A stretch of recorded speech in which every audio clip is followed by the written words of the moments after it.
Sa isang probinsya noong 2005, may isang kagubatan na puno ng mga alamat at babala tungkol sa mga engkanto na nagbabantay.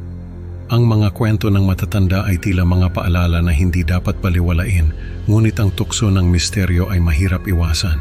Sa bisperas ng Pasko, isang desperadong hiling ang nagdala kay Kuya Jomar sa kagubatan. Umaasang ang mga engkanto ay makakapagpagaling sa kanyang kapatid. Ngunit sa kanyang pakikipagsapalaran, isang nakakatakot na kasunduan ang nagbago ng kanyang tadhana at siya ay naging bahagi ng kagubatan magpakailanman. Hello po, ako po si Kuya Jomar. May ibabahagi lang po ako sa inyong kwento. Sana po ay magustuhan ninyo. Noong 2005, umuwi ako sa amin sa probinsya para magbakasyon. Malapit sa amin ay may kagubatan na maraming alamat na kumakahalat. Ang sabi ng mga matatanda ay may mga engkanto raw na nagbabantay roon at hindi sila natutuwa kapag may mga tao na pumapasok sa kanilang teritoryo. Bata pa lang ako ay naririnig ko na ang mga babala na iyon ni Lola. Pero siyempre, bata pa lang ako noon, kaya hindi ko pa naiintindihan ang mga bagay na iyon. Sa isip ko noon ay mga kwento lang iyon ni Lola para hindi kami magpunta sa gubat. Pero habang lumalaki ako, para bang lalo akong naaakit sa kagubatan na yon. Parang may humihila sa akin na tuklasin kung anong misteryo ang meron doon. Bisperas ng Pasko, naisipan kong pumunta sa kagubatan. Ewan ko ba, parang may tumutulak sa akin na gawin iyon. Siguro dahil sa lungkot at pag-aalala ko sa kapatid ko, gusto kong subukan lahat ng paraan. Naglakad ako sa kagubatan. Hindi ko alam kung saan ako pupunta. Basta lakad lang ako ng lakad. Hanggang sa makarating ako sa isang napakagandang lugar. Napakaraming alitap-tap na lumilipad sa paligid. Pero kahit maganda, may pakiramdam na parang delikado rin. Yung tipong alam mong hindi ka dapat magtagal. Tapos, naamoy ko yung mabangong amoy ng pagkain. Nagugutom ako sa amoy noon. Tapos, nakita ko yung mga engkanto. Ang gaganda nila. May mga pagkain sa harapan nila. Nagdasal ako. Sabi ko sana ay pagalingin nila yung kapatid kong may sakit. Nag-iwan ako ng pagkain sa lugar na yon, tapos ay umalis na ako. Sa mga sumunod na araw, nagdadala ako ng pagkain sa mga engkanto.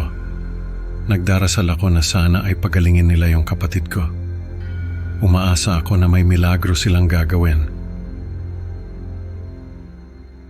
Pero dumaan yung mga araw at wala pa ring nangyayari. Kaya naging desperado ako. Nagdala ako ng maraming pagkain at alak sa kagubatan. Sabi ko, sana ay tulungan nila ako. Pagalingin nila yung kapatid ko. Naawa na ako sa kanya. Nagmamakaawa ako sa mga engkanto na tulungan nila ako. Pagalingin nila yung kapatid ko. Kapalit noon ay kukunin na nila ako. Basta pagalingin lang nila yung kapatid ko. Biglang nagpakita yung mga engkanto. Ang gaganda nila pero galit na galit sila.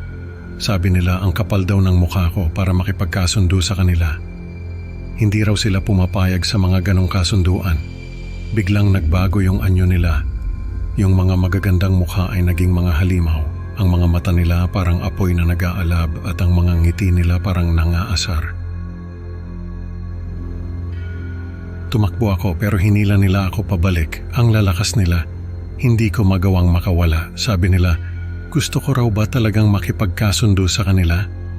Pumayag ako kahit nanginginig sa takot. Basta pagalingin lang nila yung kapatid ko. Sa isip ko, wala na akong ibang choice. Para sa kanya, gagawin ko kahit ano. Sabi nila, pagagalingin nila yung kapatid ko, pero kukunin nila ako. At ako na raw ang magdadala ng mga alitap-tap sa kagubatan. Pumayag ako basta pagalingin lang nila yung kapatid ko. Pagkatapos noon ay wala na akong naalala pa. Ang sabi ni Lola, gumaling daw yung kapatid ko. Pero ako ay hindi na nila natagpuan pa. Ang sabi ng kapatid ko, naririnig daw niya yung tawa ko sa tuwing pumapasok siya sa kagubatan. Parang daw ako yung hangin na dumadampi sa kanyang mukha. Ang sabi ko sa kanya, ako nga talaga yon. Ako na ang tagapagdala ng mga alitap-tap sa kagubatan. At kahit mahirap, natutunan ko ng tanggapin ang kapalaran ko dahil alam kong ligtas na siya. Maraming kwento ang kumalat sa amin tungkol sa pagkawala ko. Pero yung kapatid ko lang ang nakakaalam sa totoo. Naging babala na rin ang kwento niya sa iba na wag papasok sa kagubatan dahil may mga engkanto na nagbabantay roon. Ang kwento ni Kuya Jomar ay paalala na hindi lahat ng kasunduan ay dapat pasukin, lalo na sa mga engkanto. Salamat sa inyong pakikinig mga kaibigan. Huwag kalimutang mag-like at subscribe para sa mas marami pang nakakatakot na kwento.